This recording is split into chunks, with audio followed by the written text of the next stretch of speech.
2017चं आपण जर बघितलं, तुमच्याकडे मेजॉरिटी होती, अल्टिमेट मेजॉरिटी नव्हती, बट लार्जेस्ट पार्टी तुम्ही आला होता, 17 सीटवर आले होते. पण CM कोण व्हायचा या विषयावर जेव्हा तुम्ही 2 दिवस काढले, तेव्हा मग लोक जायला लागले आणि देन वी हॅव सीन की भाजपाने आपला सत्ता स्थापन केली. यावेळी CM कोण व्हायचा हा आधीच ठरवणार की इलेक्शन झाल्यानंतर ठरवणार?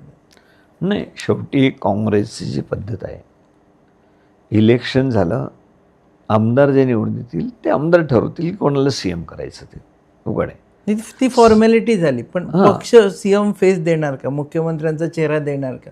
जे काही 2-3 चेहरे असतात ते असतातच समोर. म्हणजे लोकांना हे माहीत असतं की हे नाहीतर हे किंवा हे याच्यामधूनच कोणतरी CM होणार.